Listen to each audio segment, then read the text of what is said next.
Hey, thanks for coming back to the channel. We have another little episode here, and we were fortunate enough to grab up one of these guns the other day, and it gives us a great opportunity to show you what not to do.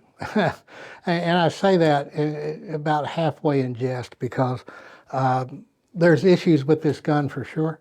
And let's talk a little bit about the history. Obviously, what we have here is a P-08 Luger, and the Luger is one of the most recognizable handguns ever made. Even people that don't know or are not sure which end the bullets come out of a handgun will immediately recognize, oh, it's a German Luger, because they've been in every World War II European theater movie really ever made. And even other, really not like Casablanca, not really a World War II movie, but there's Lugers in that movie as well. And in fact, a little side note, one of my favorite World War II movies ever is Kelly's Heroes, because Clint Eastwood, right? So you had Eastwood, you had Telly Savalas, you had Carroll O'Connor, you had Don Rickles, you had Donald Sutherland. Great cast. And Donald Sutherland's character was a tank commander named Oddball, and he carried a Luger in a holster. And one scene toward the end of the movie is reminiscent of the spaghetti western movies that Eastwood had been in. And he had Donald Sutherland standing there with his Luger in a low-slung holster, and he actually had the butt cocked off to the side. So if you haven't watched Kelly's Heroes, you're missing out. You should absolutely 100% watch it. And drop in the comments if you have watched it what one of your favorite lines and scenes were, because there's literally not a bad scene in that movie. But anyway, back to the gun. Georg Luger designed the gun in 1898 as a refinement, really, of an earlier gun by Hugo Borchardt. And it went into production in 1900. And it stayed in production through World War II. And there have been other copies, if you will, Mitchell Arms, things of that nature. A guy by the name of March made custom one-off Lugers in various calibers. They even submitted a trial pistol in 45 ACP, or a few trial pistols in 45 ACP, for the U.S. service pistol trials that ultimately was won by the Colt 1911. So can you imagine what would have happened if Luger would have won that contract and U.S. servicemen were carrying Luger 45s when World War II broke out? That would have been a very interesting thing, but obviously history didn't shake out that way. So let's get beyond the, there are certain time periods of Lugers, the Imperial period of Lugers, up through the end of World War I, and the Weimar period, up through, say, around 1933, 1936, and then the Nazi era Lugers after that time. And this is a later gun. This is a chamber date of 1936 on this particular pistol. So there are two types of Lugers, basically, commercial and military. Then there are artillery Lugers and naval Lugers. And there's a bunch of different variants, because there were quite a few different contractors that made these guns in the different variants. And you see this one's cut for a shoulder stock. There were carbines. There were all manner of variants of the Luger. It's extremely collectible, and Lugers are one of the blue chip, if you will, collectible pistols. So that said, they're getting rarer and they're getting scarcer by the day. When I first started in this business back in the early 1980s, there were still caches of Lugers being discovered occasionally in bunkers and warehouses in Eastern Europe or in various places, and they would show up on the American market with import marks on the barrel. It was horrendous, but they were definitely still Lugers. But now I think those are all gone. I don't think there's any cache of Lugers anywhere. I think that all the Lugers that exist are probably in circulation or in collection somewhere. So supply and demand is real. So Luger prices just keep going up. But not all Lugers are created equally, as we'll see with this gun here. And we'll just give some brief steps now. there are entire books. Jan Still's Luger book is probably the Bible for Luger collectors, and there are other books and certainly other media outlets that go into much more detail than we could possibly handle in this YouTube video on Lugers. And I'm not a Luger knowledge-based guy like some of those people are. And you will find Luger collectors, much like U.S. M1 rifle collectors or M1 carbine collectors, that analyze every little piece of the gun and say, oh, this should not have that particular firing pin, or this is the wrong spring here, or what have you. So it can get to that point, and you certainly can get to that point because these guns can get into the 5 digits pretty easily in the rare configurations. So Lugers basically, the earlier commercial Lugers were chambered in, not chambered in 9mm, they were chambered in a caliber called .30 Luger, similar to but not identical to the .30 Mauser cartridge, which the C96 Mauser was chambered in. And then the military Lugers were all chambered in 9mm. So a little history. You can't really talk about Luger history without talking about some of the geopolitical history of Germany. So after World War I ended, the Versailles Treaty of 1918 pretty much disarmed Germany. It really limited the amount of small arms, or the amount of industry, period, that Germany could have. And it really plunged Germany into a really squelched or virtually eliminated the economy of Germany, added to the Great Depression, which was a worldwide event in the late 20s.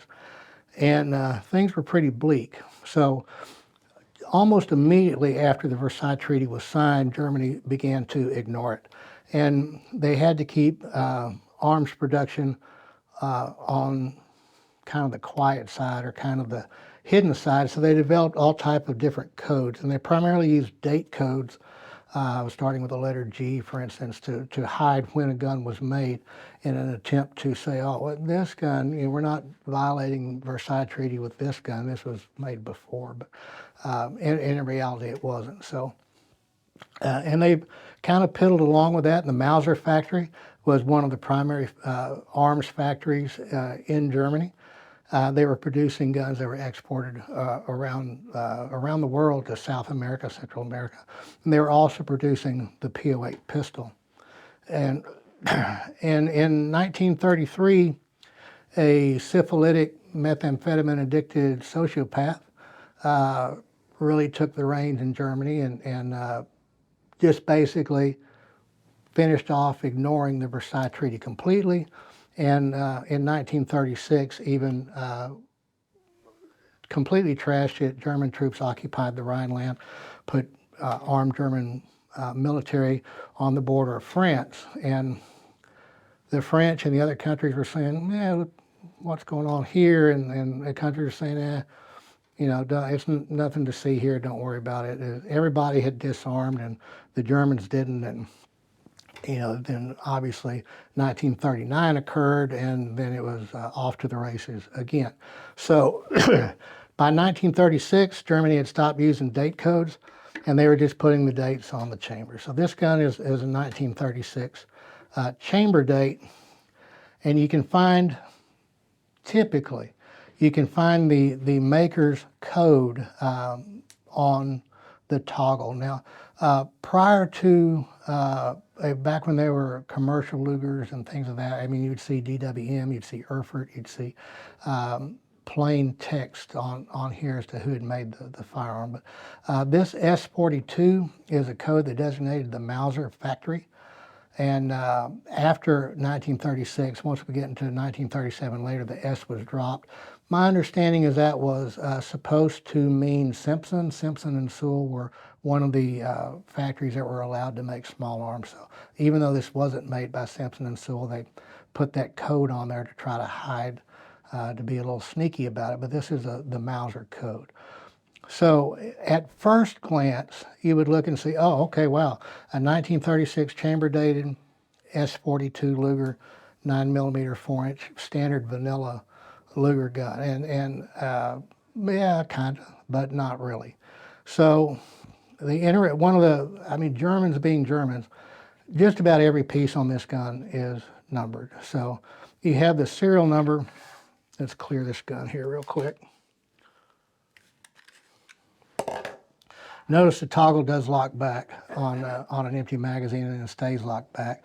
To close the toggle, you would just pull it backwards, let it fly forward. So we're clear. So we have a serial number here on the grip frame, on the front of the grip frame. 4-digit serial number within a cursive letter behind it. So Lugers typically were numbered from 1 to 10,000, and then they started over again, or 1 to 9999. And then they started over 1 to 9999 cursive A, and then cursive B, and then cursive C. And a lot of the manufacturers restarted that letter prefix each year. Mauser didn't. Mauser kept going B, C, D, E, F, G on through M. This is an M prefix, I think. And they just changed the date code, or the date marking on the top of the receiver. So on the military guns, you should see the last 2 digits of that serial number carried across all the major components. And it's 96, and we see 96 here. We see 96 on the toggle. We see 96 in quite a few places on the gun. But where we don't see 96 is this side plate. We see 42 here. So this is not a completely matching Luger. And just a real quick note on the magazine. Lugers were issued with a holster and 2 magazines, and the magazines originally were numbered to the gun, but it's very unusual to find a Luger magazine or a Luger with the correctly numbered magazines. It does, if they're not numbered to the gun, it does not necessarily detract from the value. If they are numbered to the gun, then it significantly adds to the value. So that's something to note. So just a real quick look on the markings here on the underside of this gun. We have a different 4-digit serial number. It's still in the M block. Then we have a plus sign. That plus sign should designate that it was the second magazine of a set. So for gun number 4563M, this would have been the second magazine of the 2 that was issued with.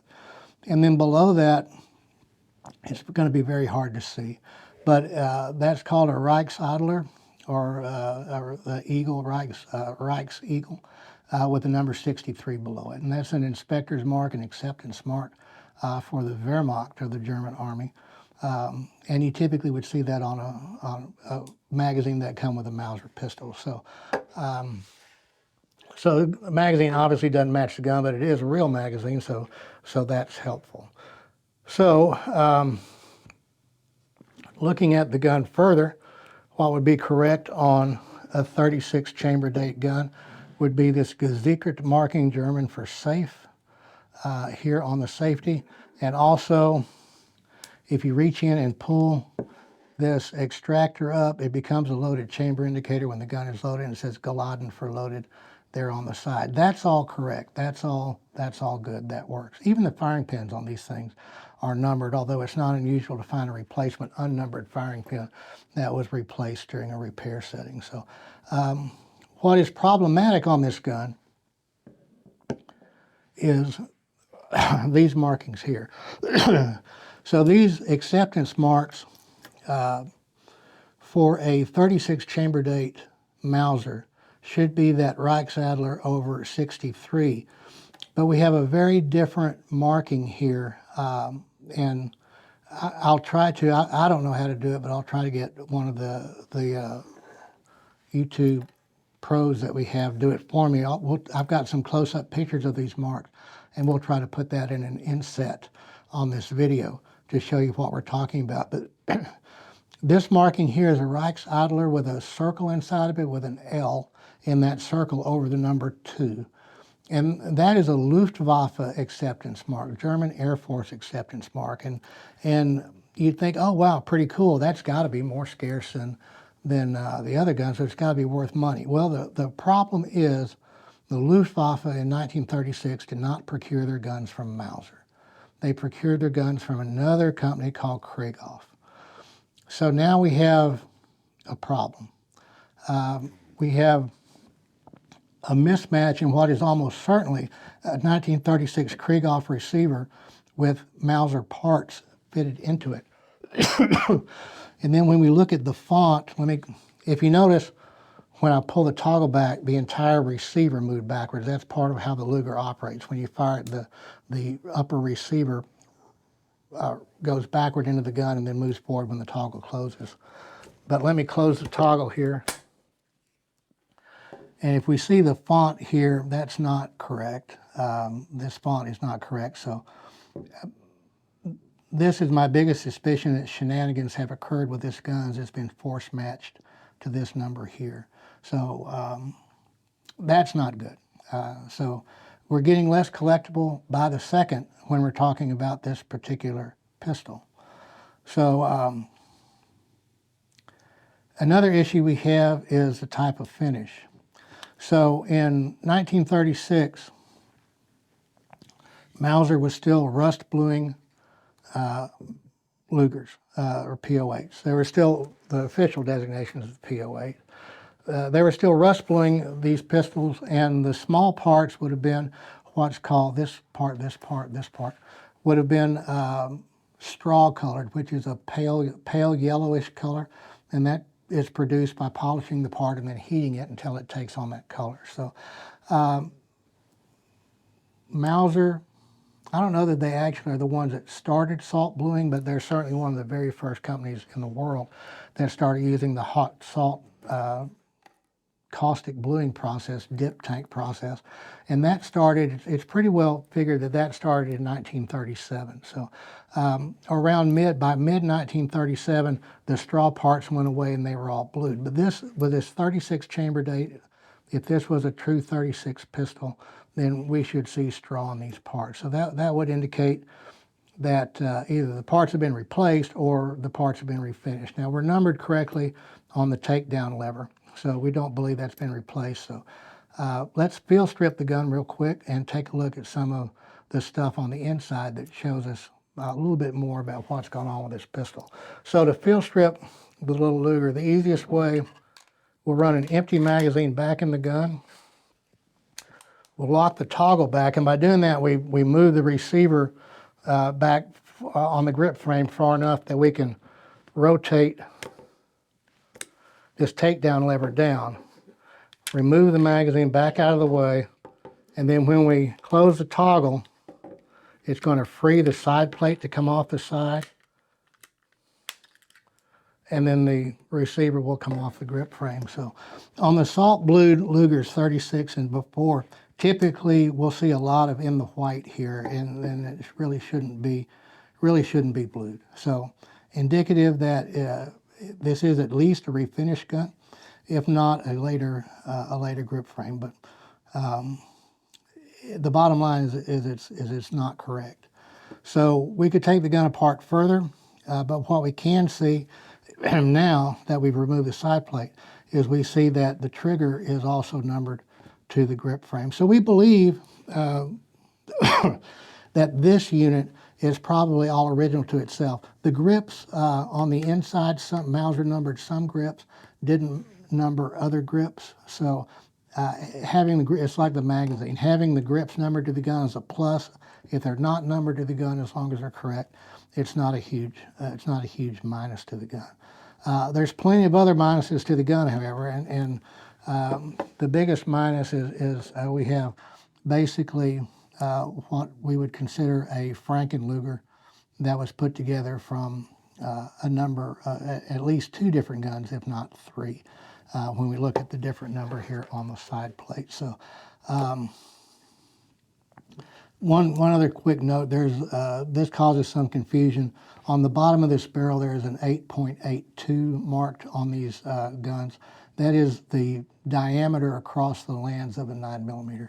Of the 9mm Luger chambering. So that just indicates, instead of just saying 9mm, the Germans, again being Germans, said it's 8.82, and that's just the diameter between the lands. So we have another 96 marking here on this toggle pin. And I'm not 100% sure why that is. It's in the same font as this. So there's some more investigation to do on this gun, how this gun came to be this way. The bottom line is we should not have those Luftwaffe markings on what at first blush looks to be a Mauser pistol. So we have a Frankenluger.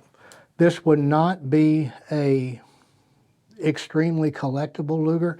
You're not going to find a Luger collector that's really going to give this gun a second look. But does that mean it's worthless? Absolutely not. I've tested this gun. I've shot it. It shoots very well, actually. And there's just something really cool to shooting a Nazi-era Luger pistol. There's a ton of history behind it, especially if you're a World War II buff or into World War II history in any capacity. And the fact of how well these guns are machined. The only screws in this entire gun are the 2 screws that hold the grips on at the bottom. The rest is all dovetailed together and all fitted together. They're kind of a masterpiece of machinery and how they work. So there's always going to be shooter value in a complete and functioning Luger. So there is, if you will, there's a floor to value. So, and generally I would say, and again, we don't want to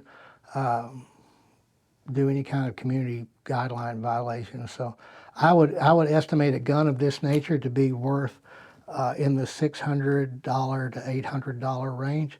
As a shooter, I think most complete shootable Lugers with decent bores like this one should bring that kind of money. And unless something else happens to deteriorate the gun condition further, it should never be worth less than that. Now, if this gun had been, had the Krieghoff toggle, and we could verify that the rest of the gun was correct to a Krieghoff Luftwaffe inspected Luger, 2,000 plus easily for that gun. And even if it was just an S42 Mauser complete with the Wehrmacht markings on the other side, then and the correct finishing, basically a correct 36 date S42, you're still in the $1,250 to $1,400 range pretty easily all day long for those Lugers. But like we always talk about, scarcity, condition, and originality. So scarcity, again, back when I started in this business and even into the 90s, if you walked any decent gun show, you would run across a good number of Lugers of various, some like this, some were not collectible guns, and then there are some, obviously some much more valuable guns. But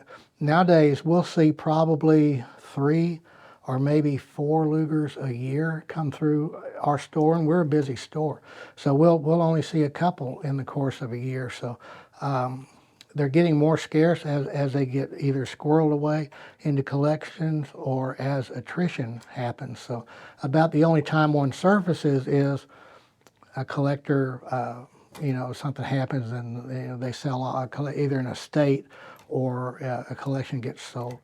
So I doubt there's any more being just randomly found anywhere. So, and one thing about Lugers is I've seen and dealt with quite a few Lugers in my career doing this, and virtually everyone, this one didn't fortunately, but virtually everyone comes with a story about how grandpa or now great grandpa took it off of a dead officer, and there may be some truth to some of those, but more than likely there's embellishment in there somewhere. Lugers were traded amongst GIs. A case of scotch to the quartermaster might get you a Luger, or whatever the case may be. But it's a good story. But if they're unless they have the capture papers with the Luger or some other type of provenance with the Luger verifying the story, then it's just a story, and it's worth exactly that amount of money the story is. So the other thing is there's a ton of fakery that goes on with Lugers, particularly with attribution to SS units. Very vanilla Lugers will have markings applied to them to kind of fake them up to look like SS issued Lugers. And as the case with this Luger and the Luftwaffe acceptance stamps, the entirety of the gun just doesn't add up. So when you buy a Luger, as much as the gun itself, you need to be able to look at the seller. Is the seller spinning a story? does the seller, is there any credibility to the seller, or is it just some rando dude at a gun show that you've never heard of? So that does make a difference, especially if you're starting to talk about a Luger that gets up into the thousands of dollars. It's worthwhile to get those reference books, investigate and research your purchase before you make it. Otherwise, you end up with something like this that you can pay way too much for. So to an unsuspecting purchaser, this gun might sell for $1,200, $1,400 because it's a Luger if it had a good story behind it. We're not going to do that. This gun is a shooter, and we're going to enjoy it as a shooter because they're fun to shoot. So we'll do more Luger stuff as we get Lugers. I should have done it. I should have gotten permission to do it. We just did a transfer on a real Krieghoff, correctly marked Krieghoff Luger about 3 weeks ago. That was in really high condition, and I think it sold for about $8,000. So I should have reached out to the owner and gotten permission to do a video on that gun. But the next time we get something like that in the Luger, or even nowadays, even in the P-08 field, those are certainly coming along well too. We'll do that as well. So one other thing I want to note is that the eagles that I showed you, the Reichsadler eagles, are not the typical eagle over swastika. We didn't see that marking until later in the 1930s. So that straight eagle, German eagle with a swastika underneath, it really didn't happen until late in the 1930s. So this is the correct Reichsadler marking for a 1936 gun. It's sometimes called a droop eagle because it's got the wings that angle down to the bottom. So just in brief, and by no means an exhaustive history of the Luger, but it's some things to look for, and I thought this would be a pretty decent example of some things to watch out for on a Luger that's not right, yet still is a workable, shootable Luger, and would make a nice addition to a collection to have a shooter. You may not want to shoot a $2,500, $3,000 or more expensive Luger, whereas there's absolutely no reason not to shoot this one. So again, thanks for watching our videos. It's really important to us that you do that. We appreciate it. Please hit that like button, subscribe. We try to put stuff out every week. If you have a make or model that you'd like us to take a look at, by all means, drop it in the comments. Let us know what you think about this video, and look at the other stuff that we've put out. And we will see you on the next one. Appreciate it.